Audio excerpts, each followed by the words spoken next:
Wagit ko nag-expect nga na makabalay ko karon ninyo ay. Wa jud ka mag-expect no. Pasalamat ha. Lalong-lalo na sa sa ating may kapal, sa ating Panginoon. Nandito na po tayo ngayon sa bahay ni Girly Amores, yung mapabahayan po natin, pangwalong pabahay ng Team Kalingap sa Buanga del Sur. At nagpapasalamat po tayo kay Ma'am Jenibel Manya Bing. Ma'am, maraming salamat po at nagpadala po siya ng pera para po sa kanila at binili po natin ng vitamins. Ito po yung vitamins, Silin at saka Growing. Tapos yung bata, binilihan po natin ng gatas at ito yung mga groceries na ibinigay po natin sa kanya, no? At saka nagbili rin po tayo ng half sack na bigas. Ayan po at papasalamat po tayo na maraming tumutulong sa iyo, na papasalamat po tayo sa mga nagbigay katulad ngayon, no? At hindi po natin nakalain nga may magbigay po sa inyo at nag-message po sa atin para mabigyan ka ng lahating sakong bigas. Tsaka lalong-lalo na kay Bibi, no? Kasi nakita po ni Ma'am na may pagka-malnourished yung bata. Binilhan po siya ng vitamins at saka may bagatas din po tayo. At kumusta man nga mabalayan na ka og naay gahatag sa imuha karon? Happy.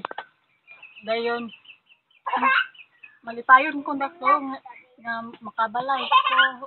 Wagit ko nag-expect nga na makabalay ko karon ninyo ay. Wa jud ka mag-expect no. Pasalamat ha.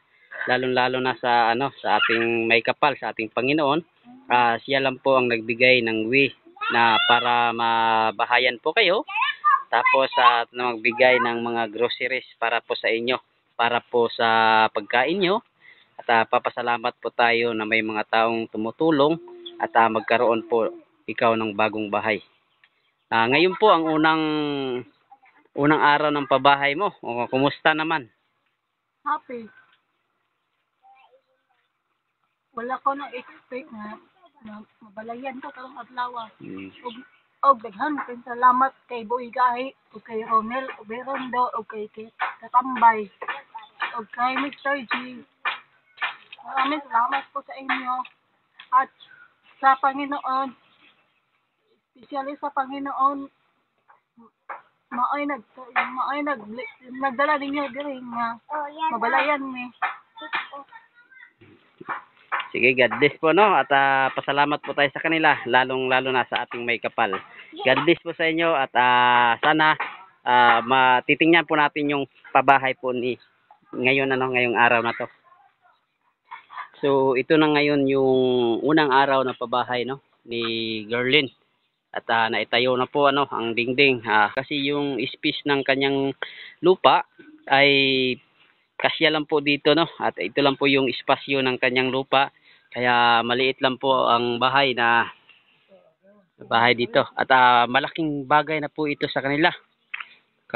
Hindi po natin nakalain na may mag-sponsor po natin. At congratulations po, no? Malaking bagay na po ito sa kanila. At nagpapasalamat po tayo sa inyo, ma'am, sa walang sawang pagsuporta po dito sa Mindanao. Pangwalong pabahay ng Team Kalingap sa Buanga del Sur. At headed with our chairman, Mr. GPWD. Maraming salamat po sa inyo.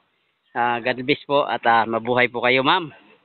Si Lord na po ang bahalang magbalik sa inyo, magsukli ng siksik, liglig at umaapaw na blessings para po sa inyo. God bless po sa inyo, ma'am, at mabuhay po kayo.